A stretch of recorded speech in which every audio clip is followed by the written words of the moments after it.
June 4th, 1943.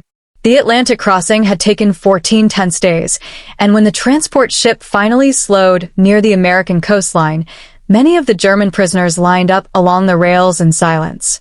They had been captured in North Africa, veterans of Rommel's Afrika Korps, submarine crews, Luftwaffe ground staff, men who had been told again and again that America was soft, divided, weak.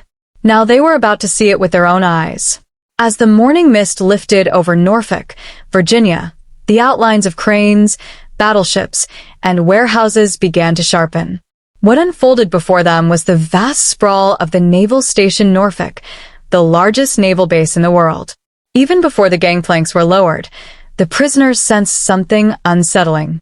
The harbor was not tense or chaotic. It was organized, calm, efficient. Hermann Butcher, a German naval officer, stepped onto the dock with stiff legs. He had prepared himself for hostility, maybe even humiliation. Instead, he saw dockworkers, black and white, operating cranes together. Women in overalls directed cargo operations with confident gestures. Sailors moved briskly, but without visible panic. Nearby, a small group of civilians walked along a permitted area of the harbor, talking casually, as if this were any normal day. This was a country at war. Yet it did not look like one collapsing under pressure. The prisoners were assembled in formation under armed guard. There were roughly 2,500 of them in this first large convoy. They expected to be hidden away immediately. Instead, administrative officers began processing paperwork methodically. Names were checked, ranks confirmed, medical conditions noted. Translators addressed them in clear German. Then came the first real shock. An American officer began reading portions of the Geneva Convention aloud, in German. He explained their rights as prisoners of war. They would receive adequate food, medical treatment, male privileges, protection from violence, religious freedom. Complaints could be formally submitted and reviewed by neutral inspectors. Some of the prisoners exchanged uneasy glances. A few smirked, assuming this was propaganda. In Nazi Germany, prisoners were not read their rights. In many cases, they simply disappeared. But over the next hours, the Americans' behavior remained consistent. Wounded men were separated and sent for treatment. One prisoner with a serious infection was told he would receive penicillin, an antibiotic still rare even for many frontline soldiers. The Germans knew how scarce that drug was. The fact that it would be given to captured enemies felt almost incomprehensible. As they were moved through the port area, another detail disturbed them. There were no visible bomb craters, no shattered buildings, no ration lines stretching for blocks. Cargo ships unloaded vast quantities of supplies, vehicles, crates, machinery, food. It felt endless. Many of these men had left Germany years earlier. They had seen Allied bombing damage cities. They had endured supply shortages in North Africa. The propaganda ministry back home had insisted that American industry was exaggerated, a bluff. Yet here, in plain sight, stood rows of newly built warships, freshly painted and fully equipped. The scale could not be hidden. After preliminary processing, the prisoners were escorted toward waiting transport trains. The guards were armed, but not abusive. There were no jeering crowds. A few civilians glanced at the column of captured Germans with curiosity, but life continued. Vendors sold drinks not far from the base gates. Children carried newspapers under their arms. The prisoners boarded passenger rail cars, not cattle wagons. The seats were padded. Windows were unobstructed. Armed guards took positions at each end, but the journey itself was not concealed. As the train began moving inland, the men watched America unfold through the glass. What they saw over the following days quietly dismantled everything they had been taught. Factories stretched across horizons. Aircraft plants with open layouts revealed rows of bombers in assembly. Freight yards overflowed with materials. At night, industrial districts glowed under electric light as if the war required no darkness here. In Germany, blackouts were strict and constant. Here, illumination suggested confidence, or perhaps invulnerability. They passed neighborhoods where modest houses each had electric lighting. Automobiles sat parked outside homes.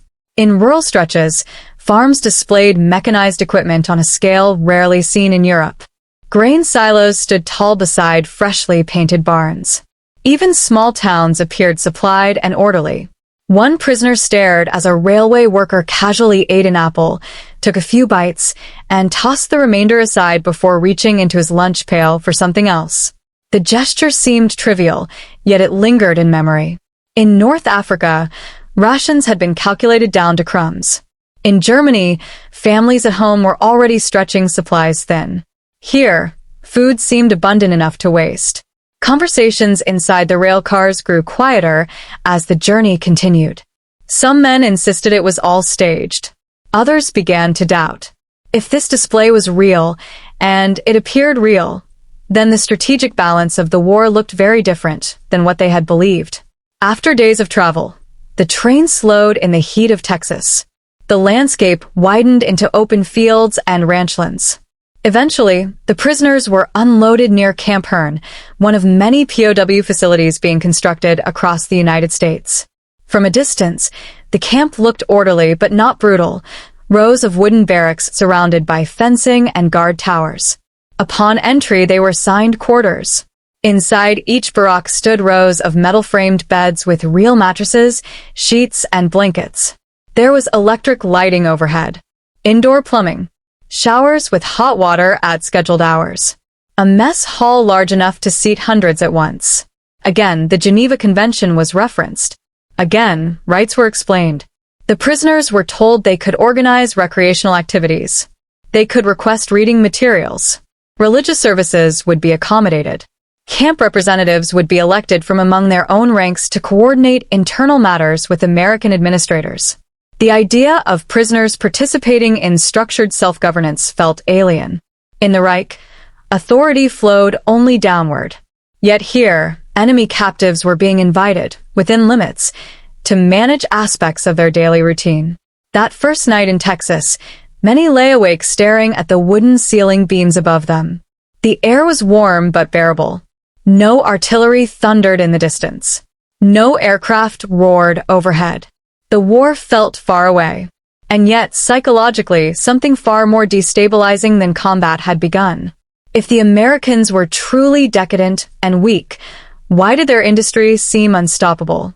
If their society was divided, why did it function with visible cooperation between races and genders in essential war roles? If they were cruel capitalists, why extend medical treatment and legal protections to captured enemies? No one spoke these questions aloud at first, but doubt had entered the room. In the days that followed, routine would settle in. Work assignments would be discussed. Inspections conducted. Letters home permitted under supervision. Gradually, exposure, not interrogation, not force, would begin reshaping perceptions formed under years of tightly controlled information. For now, though, as the Texas sun set beyond the perimeter fence, the prisoners of Camp Hearn faced a disorienting realization. They had expected imprisonment to confirm everything they believed about their enemy. Instead, it was beginning to challenge it. And what they would witness next, on farms, in factories, and within small American towns, would push that challenge even further. The next morning began not with shouting or punishment, but with routine. A whistle blew just after sunrise, and the barracks stirred awake. Herman Butcher and the other prisoners lined up for roll call under the wide Texas sky. Guards counted carefully, rifles resting against their shoulders, but there was no barking, no striking. Orders were given in firm, but controlled tones. It was military discipline, nothing more. Breakfast followed. Many of the prisoners had braced themselves for thin soup and hard bread. Instead, they were handed trays loaded with eggs, sausage, toast, oatmeal, and coffee. The portions were not symbolic. They were generous. Some of the men stared at the food before touching it, suspicious. A few whispered that it must be temporary, an illusion meant to impress Red Cross observers. But the meals continued that way. Over the following days, Camp Hearn settled into structure. Prisoners were informed that because of labor shortages across the United States, many would be assigned to agricultural or industrial work details. Under the Geneva Convention, Enlisted men could be required to work, while officers were exempt. Even so, many officers volunteered simply to escape boredom. When the first group departed the camp under armed escort, curiosity overpowered resentment. They were transported not to hidden compounds, but to vast stretches of farmland that seemed to extend endlessly. Texas fields rolled outward in every direction, dotted with mechanized equipment and irrigation systems that dwarfed anything most of the Germans had seen in Europe. One destination in particular left a deep impression: the enormous King Ranch in South Texas, a property so large it covered hundreds of thousands of acres. To men who came from villages where farms were measured in small plots, this scale was almost unimaginable. Tractors moved across the land in steady lines. Storage facilities were stocked with grain. Cattle herds stretched beyond the horizon. The prisoners were assigned simple but essential tasks: harvesting crops, repairing fencing, clearing irrigation channels. They were paid a small wage credited to camp accounts, consistent with Geneva guidelines. It wasn't money they could freely spend outside, but it gave them access to camp canteens where they could purchase cigarettes, extra soap, or writing materials. Workdays brought them into contact with American civilians, something they had not expected. Farmers spoke openly in front of them. They complained about weather, about prices, about government regulations. Some even criticized President Roosevelt without lowering their voices. For the Germans, this was astonishing. In their homeland, criticism of leadership could lead to arrest. Here, disagreement appeared normal, almost casual. Even more unsettling to Nazi ideology was the racial reality unfolding before their eyes. On farms and in supply depots, black and white workers labored in the same spaces. Mexican-American laborers worked alongside them. Though segregation still existed in many parts of the country, cooperation in economic activity was visible and practical. No one treated racial mixing as a crime. No one whispered about racial contamination. This contradicted years of propaganda. At first, some prisoners dismissed what they saw as surface-level tolerance. But daily exposure eroded certainty. They saw black supervisors issuing instructions. They saw women operating machinery. They saw interactions that, in Germany, would have been illegal or violently suppressed. Back at camp, letters from home arrived intermittently. They were heavily censored on both ends, yet even through the blacked-out lines, patterns emerged. German cities were suffering. Bombing raids were intensifying. Rations were shrinking. Families wrote of shortages and fear. Meanwhile, inside Camp Herne, meals remained consistent. Medical care remained available. Dental treatment was provided when needed. Prisoners could request religious services, Protestant, Catholic, even Jewish observances for those who identified as such. The psychological effect was slow, but undeniable. One afternoon, a group of prisoners was transported through a nearby town for a work assignment. They expected hostility. Instead, children paused to stare with curiosity. A shopkeeper stood in his doorway, arms crossed, but did not spit or shout. An elderly man tipped his hat slightly as the convoy passed. It was not friendliness, but it was not hatred either. The absence of open rage disturbed some of them more than anger would have. They had been told Americans were driven by vengeance, that they would torture and humiliate captives. Yet months passed without systematic abuse.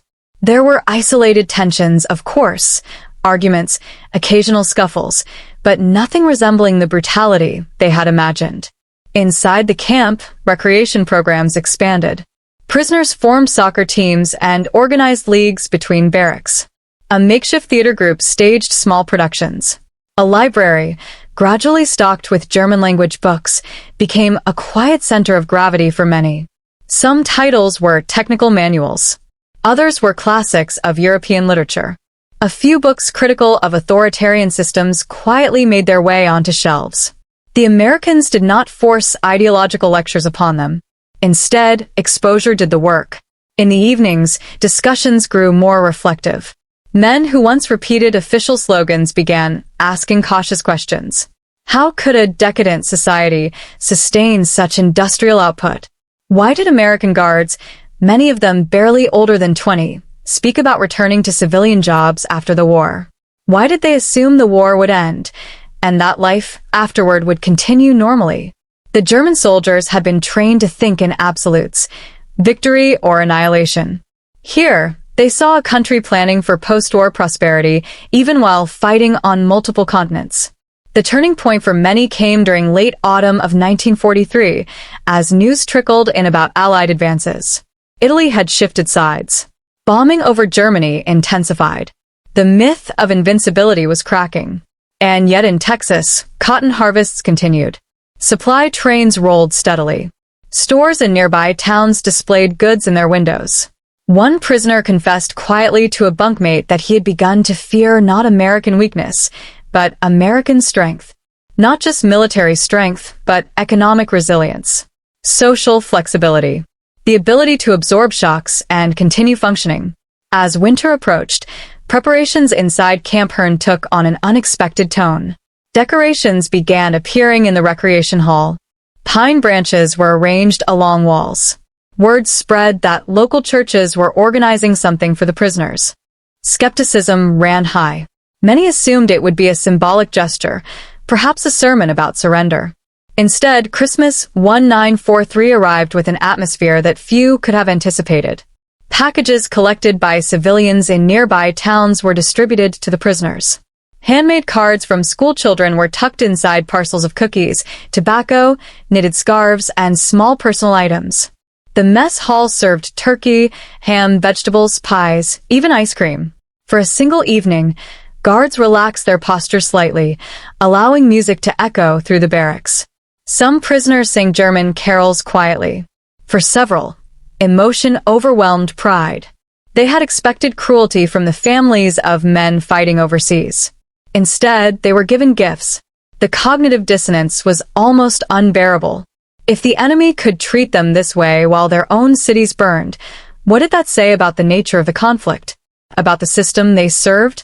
That Christmas did not convert everyone. Hardline believers remained. But seeds had been planted, seeds of doubt, curiosity, and uncomfortable comparison. As 1944 approached, the war intensified across Europe. The prisoners followed fragmented reports through censored newspapers and guarded conversations. They did not yet know how dramatically events would unfold. They did not yet understand that their time in American camps would outlast the Third Reich itself. But inside the fences of Camp Hearn, something irreversible had begun. The battlefield had once shaped their convictions. Now, daily life in captivity was reshaping them far more quietly and far more permanently. By early 1944, the routine at Camp Hearn no longer felt temporary. What had once seemed like a strange pause between battles was slowly turning into something else, an extended exposure to a country the prisoners had been trained to despise. The fences still stood. Guards still patrolled the perimeter towers. But inside the camp, daily life had settled into a rhythm that felt almost structured, almost predictable. And predictability does something dangerous to ideology. The prisoners continued their work assignments across Texas farms, canneries, and small industrial sites. Each morning they were counted, loaded into trucks, and transported under guard. Each evening they were returned, counted again, and dismissed to barracks. The system functioned with bureaucratic precision. But it was not the structure that changed them. It was what they saw beyond the barbed wire. At one cotton processing facility, several German soldiers were assigned to loading duties. The American supervisor, a middle-aged man with dust on his boots, worked alongside Black and Mexican-American laborers. There were divisions in society, yes, but cooperation was undeniable. Orders were given based on skill, not race. Productivity mattered more than ideology. One afternoon, a heated conversation erupted between the supervisor and a government agricultural inspector. Voices rose. Accusations about price controls and shipment quotas were exchanged openly, right in front of the German prisoners. Nothing happened afterward. No arrests. No secret police. No disappearance. For the Germans watching, this was deeply unsettling. In their homeland, public criticism of policy, especially during wartime, could mean imprisonment or worse. Here, dissent seemed woven into daily life. Inside the camp, the Americans introduced expanded educational programs. At first, they were optional.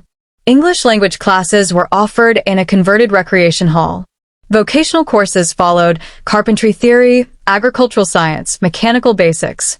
Participation slowly increased. Curiosity is powerful when fear is absent. By mid-1944, thousands of German prisoners across the United States were enrolled in some form of voluntary instruction. At Camp Hearn alone, attendance lists grew longer each month. Some men joined simply to escape monotony. Others genuinely wanted to understand the systems surrounding them. The camp library expanded as well. Technical manuals shared shelf space with works of European literature. A few political philosophy texts quietly appeared, books that had long been banned in the Reich. There were no mandatory re-education lectures, no forced denunciations of Hitler. Instead, exposure worked gradually, almost invisibly. One evening, Herman Butcher found himself in a discussion circle where a younger prisoner asked a question no one had dared voice months earlier. If their system is so chaotic, the man said quietly, how does it produce so much order? No one answered immediately, because the question cut too close. Letters from home painted an increasingly grim picture. Allied bombing campaigns were devastating German cities. Infrastructure was collapsing. Fuel shortages worsened. Civilians struggled with shrinking rations. Families wrote cautiously, aware that censors would read every word. But between the lines, anxiety was clear. Meanwhile, in Texas, supermarket shelves in nearby towns remained stocked. Newspapers, some of which prisoners were permitted to read in edited form, openly criticized military decisions and political leaders. Editorials debated strategy. Cartoonists mocked officials. The prisoners struggled to reconcile this with a narrative they had grown up believing, that unity required silence, that strength required total obedience. Then came news that would ripple through every barack: the Allied landings in Normandy. In June 1944, fragments of information reached the camp. Guards spoke in low tones. Newspapers mentioned a massive invasion in France.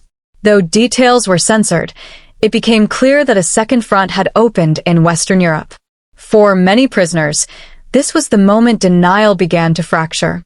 They had been told the Atlantic Wall was impenetrable. They had been assured that no invasion could succeed. Yet now reports suggested otherwise. If the Americans possessed the industrial power the prisoners had witnessed firsthand, and now demonstrated strategic reach across oceans, then the war's outcome looked increasingly inevitable. Psychological strain intensified. Hardline National Socialists within the camp attempted to maintain ideological discipline. They warned others not to be fooled by American generosity. They insisted the kindness was manipulation. Informal factions formed within barracks, believers and skeptics. Tensions occasionally flared. Accusations of disloyalty surfaced. But American administrators monitored closely, separating agitators when necessary. The camp leadership understood something important. Coercion would only harden resistance. Stability required patience. As summer stretched into autumn, work assignments expanded beyond agriculture. Some prisoners were sent to lumber operations. Others assisted in food processing plants. Everywhere they went, they saw the same pattern: abundance paired with efficiency. At one cannery, a German corporal watched as excess produce was discarded because it did not meet packaging standards. The waste stunned him. In Europe, food was life. Here, quality control outweighed scarcity.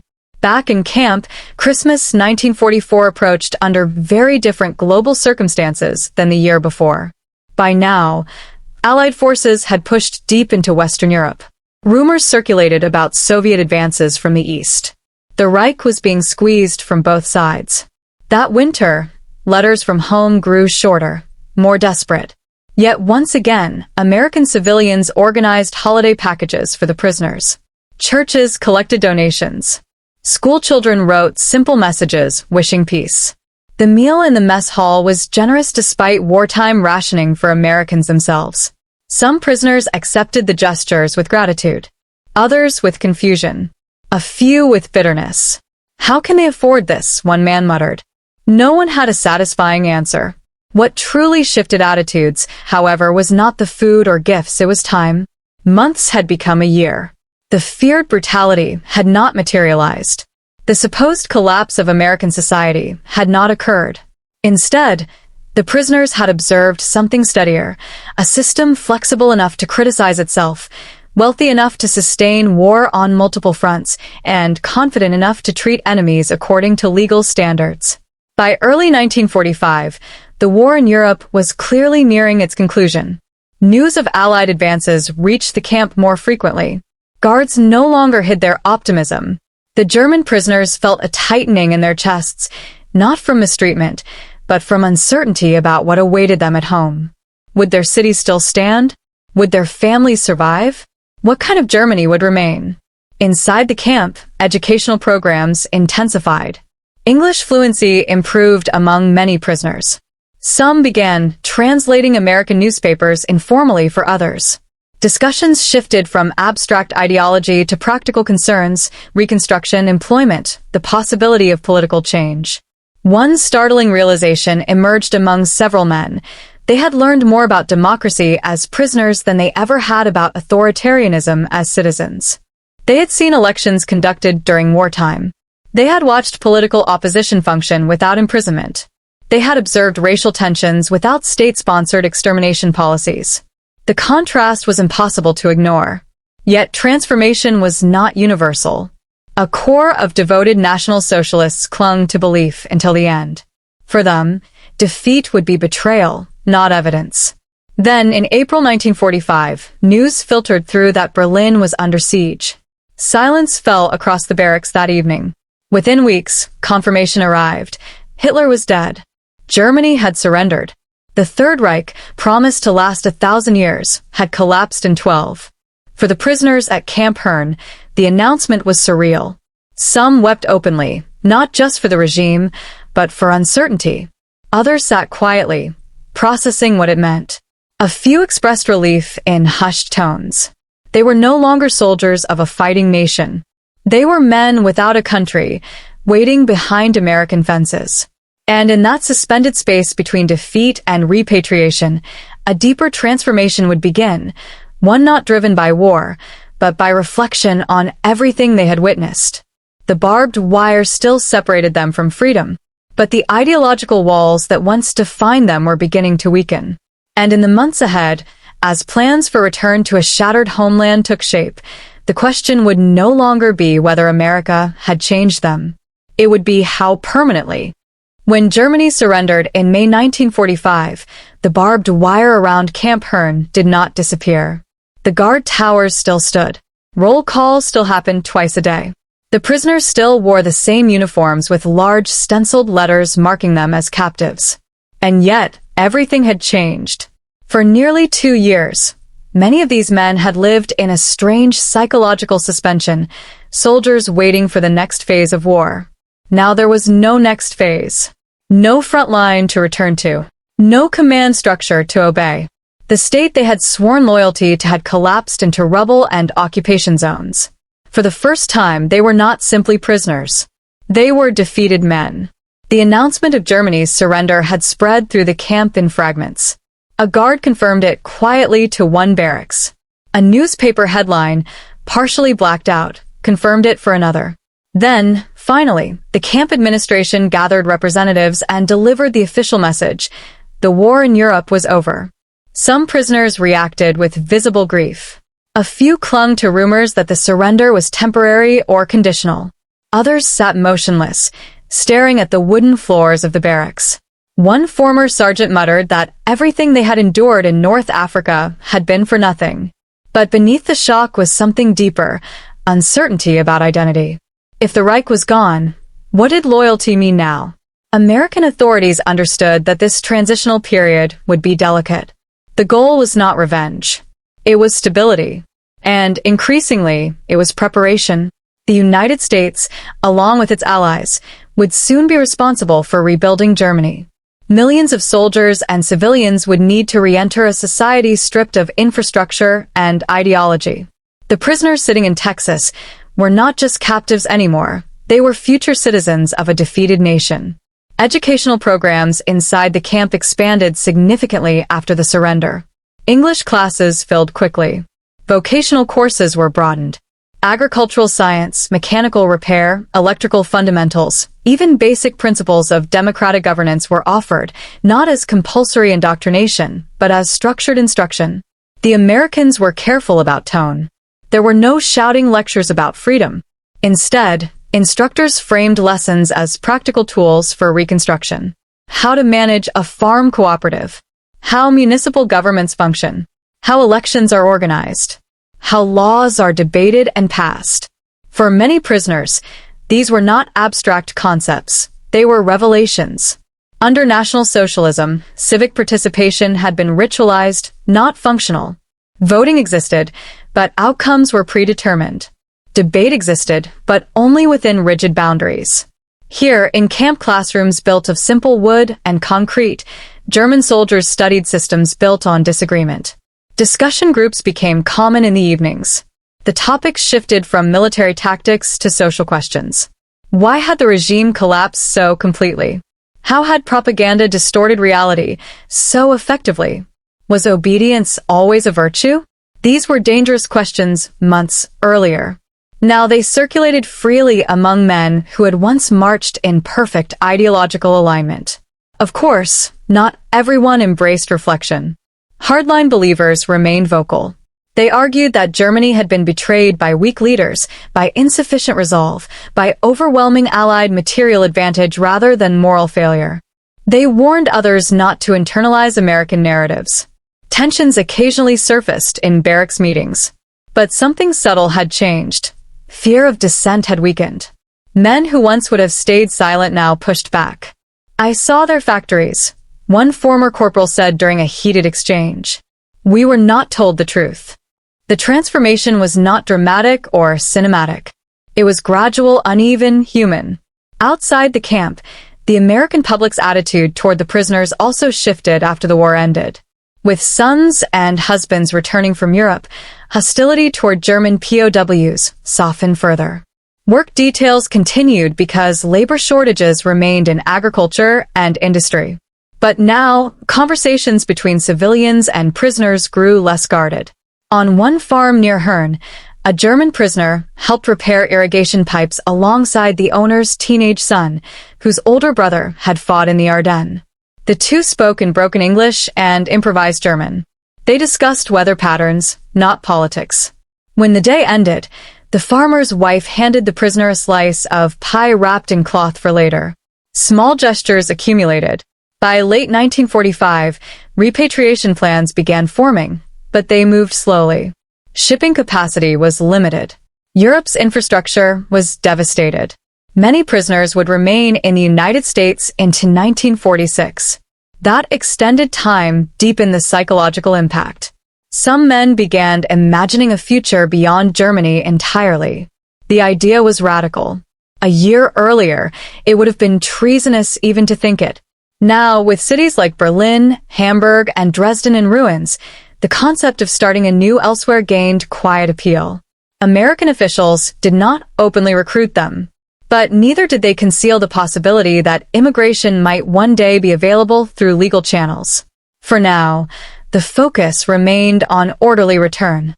Inside the camp, news trickled in about conditions in occupied Germany. Photographs published in American newspapers showed shattered cityscapes. Reports described displaced families, food shortages, political purges. The prisoners felt a mixture of dread and responsibility. Some worried about facing denazification tribunals. Others feared being judged by neighbors who had suffered bombing raids. A few wondered whether their families were even alive. In response, camp administrators increased access to correspondence and facilitated limited Red Cross inquiries. The Americans understood that uncertainty could breed instability. Communication, even delayed, was stabilizing. During this period, something unexpected occurred. Productivity among prisoner work crews increased. Guards noted fewer disciplinary incidents. Participation in classes rose. It was as if the clarity of defeat removed the tension of waiting. One American officer observed in a report that many German prisoners appeared relieved to confront reality rather than propaganda. The educational curriculum gradually incorporated discussions about the structure of federal systems, the balance between state and national authority, and the concept of checks and balances. Instructors emphasized that no system was flawless, but accountability mechanisms mattered. For men raised under centralized authoritarian rule, this concept required adjustment. The idea that leaders could be voted out, criticized, and replaced without bloodshed was difficult to reconcile with their experience. Meanwhile, cultural exposure continued. Film screenings were occasionally organized within camp, carefully selected movies that portrayed everyday American life rather than overt propaganda.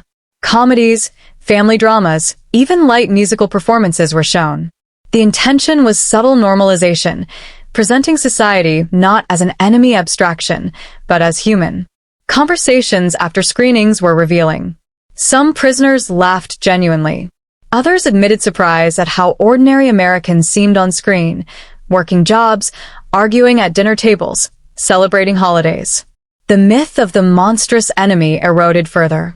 As months passed, a statistical pattern emerged across the broader U.S. POW system. Escape attempts were remarkably rare and usually short-lived. Violence inside camps declined steadily after the war's end.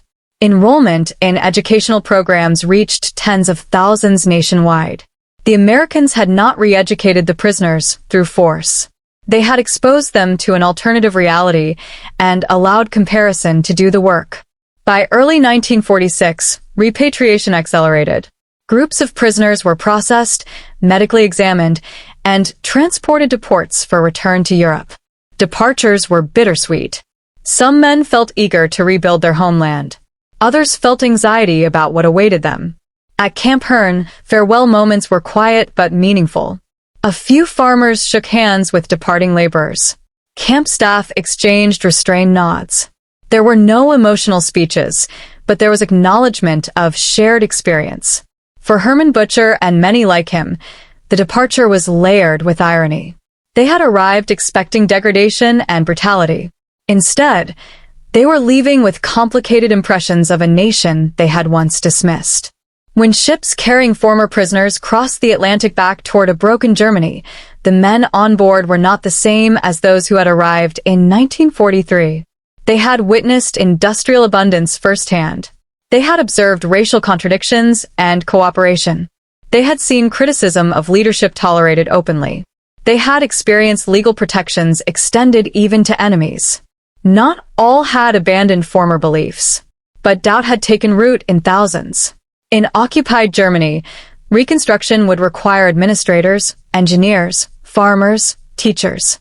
Among those returning were men who had spent years studying American systems from inside prisoner camps. Some would quietly apply lessons learned about local governance, about agricultural management, about the practical mechanics of democracy. Years later, surveys conducted among former German POWs held in the United States revealed something striking.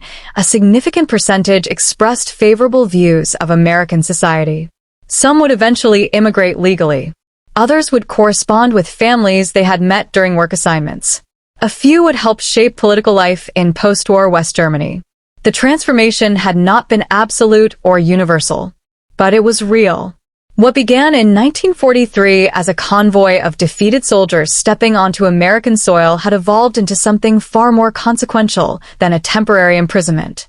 Behind barbed wire in places like Camp Hearn, an unintended experiment had unfolded, one in which exposure to stability, abundance, and civic openness quietly challenged years of ideological conditioning. The war had ended with Germany's surrender. But for many of the men who once stood in formation under the Texas sun, the deeper confrontation had been internal, and its consequences would extend far beyond the fences that once held them. By the time the final transport lists were posted at Camp Hearn in mid-1946, the atmosphere inside the barracks felt nothing like it had 3 years earlier. The same wooden walls stood. The same guard towers cast their long shadows in the Texas sun.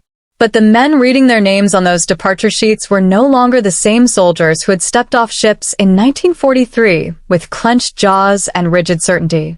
They were thinner in ideology if not in body, quieter, more reflective. Repatriation was no longer an abstract promise. It was happening. Groups were processed in waves.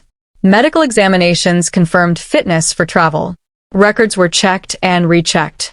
Each man was issued documentation identifying him as a former prisoner of war cleared for return to occupied Germany. The mood before departure was complicated. Some felt relief. No matter how shattered their homeland might be, it was still home.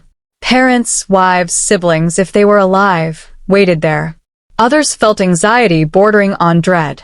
Letters from Europe had described bombed-out cities, hunger, black markets, and political uncertainty under Allied occupation zones. What kind of country were they returning to? A quiet minority felt something even more unexpected: hesitation. For 3 years, they had lived inside a functioning society that, despite contradictions and imperfections, had demonstrated resilience and material strength. They had worked on American farms where machinery ran without pause. They had seen factories operate at scales they once believed impossible. They had witnessed open disagreement with political leaders without midnight arrests. Now, they would return to ruins. The final weeks before departure were marked by reflection. Conversations in the barracks often stretched late into the night. Some men tried to reconstruct the chain of events that had led them here, from early party rallies and youth indoctrination to desert campaigns and eventual capture. Others focused on practical questions: how to find work in a devastated economy, how to support families with little infrastructure left. Camp administrators noticed something significant during this period. Disciplinary issues had nearly vanished. Escape attempts were non-existent. Participation in educational programs remained high until the very end. Many prisoners continued attending English classes even when their departure date was only weeks away. It was as if they understood that knowledge, not anger, would be their most useful possession moving forward. When the first large group departed Camp Hearn after the war, a small detail stood out. Several local civilians came to watch, not out of hostility, but out of curiosity and quiet acknowledgement. A few farmers who had worked alongside the prisoners stood at a distance. Handshakes were exchanged discreetly. There were no embraces, no dramatic farewells. But there was mutual recognition that something unusual had occurred here. These had not been anonymous enemies. They had been laborers, students, neighbors behind fences. The journey back across the Atlantic was far different from the voyage that had brought them to America. In 1943, many had traveled in silence, fueled by pride and resentment. In 1946, conversations aboard the transport ships were more subdued and introspective. What would they say when asked about captivity? Would anyone believe that conditions had been fair? That they had been paid for labor? That they had eaten well even while German cities starved? Some feared accusations of collaboration simply for admitting humane treatment. Others resolved to speak honestly regardless of reaction. When they arrived in Europe, reality struck quickly. Ports were damaged. Rail networks were unreliable. Cities bore scars of relentless bombing. In some places, entire neighborhoods had been reduced to rubble fields. Food distribution systems were strained. Black markets thrived in the absence of stable currency. For former prisoners who had spent years observing American abundance, the contrast was brutal. Reintegration was not simple. Allied occupation authorities screened returning soldiers for political affiliation. Those deeply involved in party structures faced investigation. Others were categorized as ordinary servicemen and released to civilian life. The process was uneven and often frustrating. Yet something subtle distinguished many of the men who had spent their captivity in the United States. They had seen an alternative model up close. When local councils began forming under Allied supervision in what would become West Germany, participation required individuals who understood administrative procedure, cooperative governance, and economic organization. Among the pool of available men were former POWs who had studied municipal systems in Texas classrooms and worked within structured labor programs. Not all stepped forward, but some did. In rural areas, former prisoners applied agricultural techniques observed on American farms, crop rotation strategies, mechanized efficiency, cooperative distribution. In small towns, others engaged in rebuilding civic associations stripped of authoritarian control. Over time, Surveys conducted among former German POWs revealed striking trends. A significant percentage expressed respect for aspects of American society they had once dismissed. Many maintained correspondence with families they had met during work assignments. A smaller but notable number eventually applied for immigration visas when restrictions eased. Some succeeded. Years later, former prisoners returned to the United States not as captives, but as immigrants. They settled in Texas, the Midwest, and other regions where they had once worked under guard. They opened small businesses, farmed land, and raised families. A few even became naturalized citizens. Their transformation was not dramatic or cinematic. It did not involve public renunciations or televised apologies. It was gradual, practical, shaped by memory. Back in Germany, the broader reconstruction effort, particularly in the Western zones, benefited from citizens who had directly observed functioning democratic structures. When the Federal Republic of Germany was formally established in 1949, it adopted a constitutional framework emphasizing federalism, checks and balances, and civil liberties. Former POWs were not solely responsible for this direction. Many factors shaped post-war policy. But the exposure of hundreds of thousands of German soldiers to American systems during captivity formed one quiet thread in a larger tapestry of transformation. Looking back, historians would note a remarkable statistic.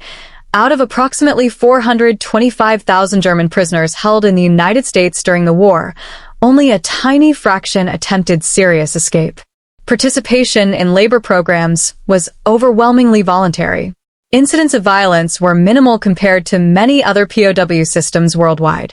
The explanation was not fear. It was environment. The Americans had chosen a strategy rooted in law rather than vengeance. They had followed the Geneva Convention closely, not only because it was required, but because it reflected their own institutional values. They treated prisoners as temporary enemies, not permanent monsters. That choice carried consequences. When former captives described their experiences to neighbors in ruined German towns, their accounts often clashed with propaganda that had once painted America as barbaric and degenerate.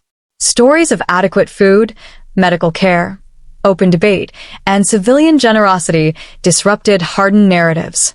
Over time, those stories contributed, quietly, to reshaping perceptions in a country forced to confront its own catastrophic past. For Herman Butcher and men like him, the memory of stepping onto the docks in Norfolk in 1943 never fully faded. The sight of black and white workers operating cranes together.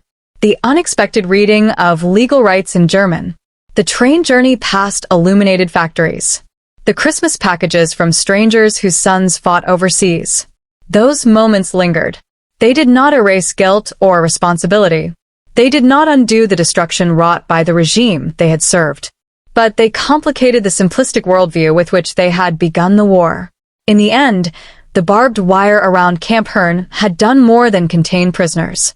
It had created a space where exposure replaced indoctrination, where observation challenged certainty, where defeat became an opportunity, however unintended, for reevaluation. The United States did not win every heart. It did not eliminate every belief forged under dictatorship. But by choosing adherence to law over cruelty, it demonstrated something powerful, that strength could coexist with restraint.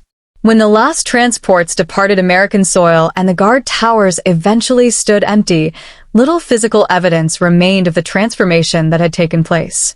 The barracks would be dismantled. The fields would return to ordinary use. Yet the impact traveled across the Atlantic with the men who had once arrived as enemies.